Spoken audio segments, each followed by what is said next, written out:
Ça y est, c'est le départ donc pour la Tchéquie, première étape de notre voyage où on va ramener les déshumidificateurs qui ont servi pour les inondations à Verviers.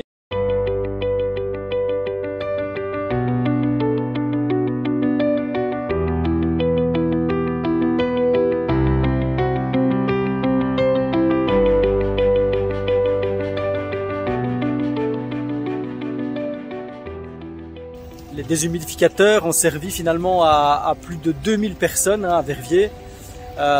Donc c'est voilà 2000 personnes qui ont pu réhabiliter leur maison et leur foyer grâce à ces machines et grâce au prêt d'Adra Tchéquie. Donc voilà, on est très reconnaissant par rapport à ça.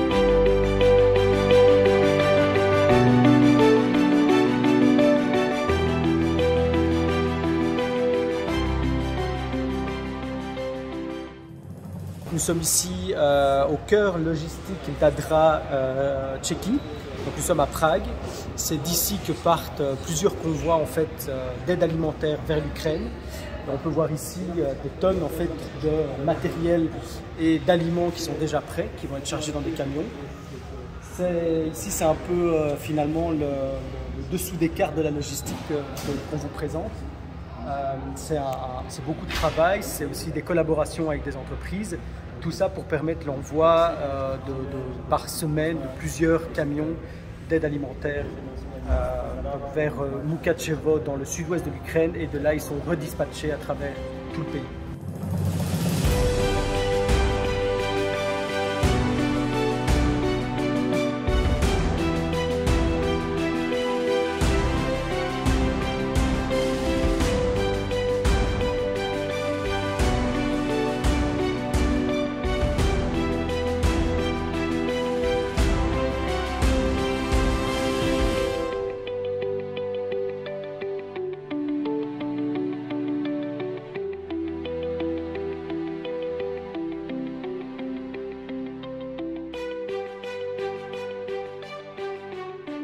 « 7h30 de douane.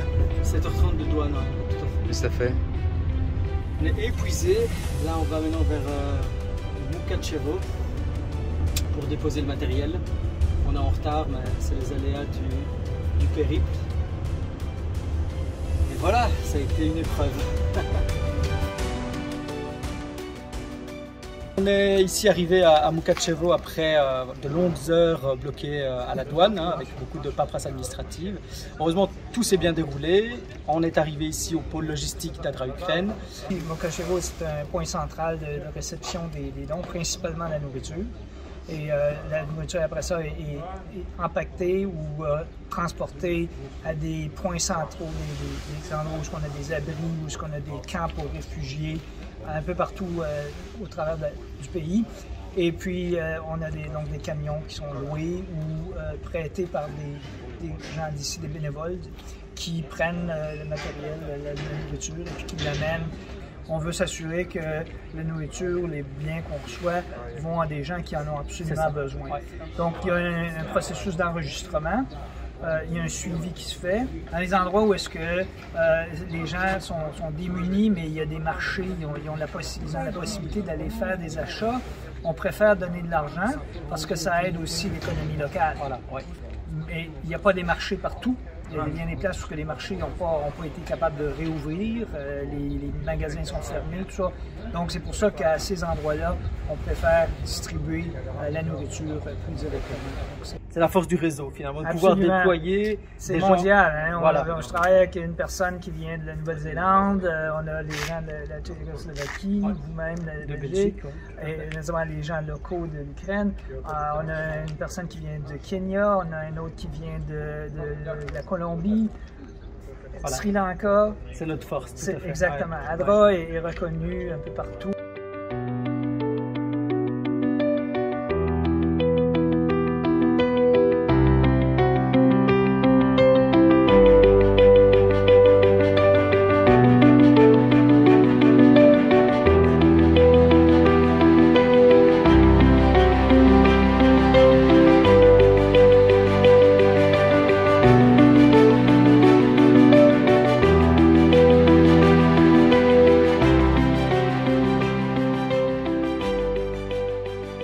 On est sur l'une des hangars d'Adra Ukraine.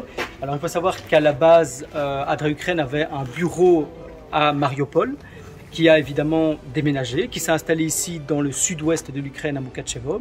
Et il y a le bureau central donc à Kiev, des bureaux annexes ici notamment à Moukatchevo, qui s'occupent principalement de toute cette chaîne logistique autour des aliments et de l'aide alimentaire. Alors ici on a 700 mètres carrés remplis de dons qui viennent voilà, des pays d'Europe de l'Est. Et il y a un autre hangar de 700 mètres carrés également qui est rempli. Il y a plusieurs façons de faire et plusieurs types de personnes. Il y a d'abord les réfugiés qui se déplacent à l'intérieur du pays et qui arrivent dans des centres où ils sont accueillis. Là, Adra fournit, avec les aliments qu'on a ici, cuisine et prépare vraiment des plats nutritifs, des porridge, des soupes, des choses voilà, qui vont vraiment tenir au corps. Et après, il y a les habitants et les Ukrainiens qui sont en transit, donc qui vont vers d'autres pays et qui essayent de voilà, fuir ce qu'ils vivent. Et là, la nourriture est un peu différente puisqu'on est sur quelque chose qui doit se manger rapidement, sur un sandwich, sur des soupes lyophilisées comme on voit ici. C'est le classique un peu du type Aiki Noodles, on met l'eau chaude et on a le plat qui est directement préparé. C'est quelque chose de très rapide, qui peut se manger dans la voiture, la personne peut voilà, être sur la route, à la frontière en train d'attendre et recevoir à manger. Donc ici on a le troisième type de nourriture qu'on propose, c'est dans les zones qui sont sensibles, où il y a un danger, où il faut quand même agir vite et où les gens sont calfeutés dans des abris. Ici on a typiquement un repas tout préparé, un type de porridge, qu'on met dans cette enveloppe avec de l'eau chaude. Et la propriété de cette enveloppe, c'est qu'elle va réchauffer le porridge. Il suffira ensuite de l'ouvrir et de le manger. Donc c'est quelque chose voilà, qui est quand même très nutritif, qui a été préparé exprès pour ça et qui est facilement mangeable, facilement transportable et qui ne se casse pas et qui a des dates de péremption très très longues.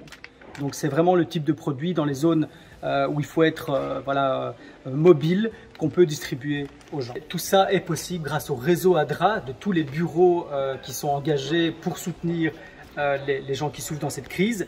Et évidemment, ce qu'on vous montre ici, la logistique et l'aide alimentaire n'est qu'une partie de l'aide que nous fournissons ici en Ukraine. Il y a évidemment, on l'a dit, l'aide aux réfugiés dans des bus, on les aide à se déplacer, à passer les frontières.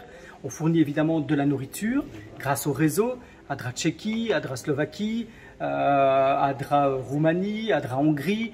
Voilà, beaucoup de bureaux qui fournissent des denrées, mais aussi des bureaux qui fournissent finalement des fonds pour pouvoir acheminer tout ça, pour pouvoir couvrir les frais. Et c'est là évidemment que nous en Belgique, nous rentrons en jeu. On est toujours dans l'urgence, même si on pense à l'avenir et on espère et on vise aussi à travailler sur des projets qui vont reconstruire l'Ukraine. Pour l'instant, la situation est toujours très délicate. Et moi, je rajoute évidemment que d'où le besoin des donateurs est très très important de continuer à soutenir évidemment l'action en Ukraine.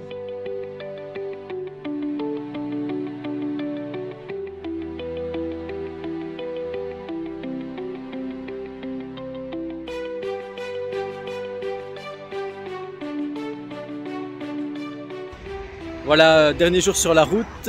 Aujourd'hui on rentre en Belgique, on rentre au pays.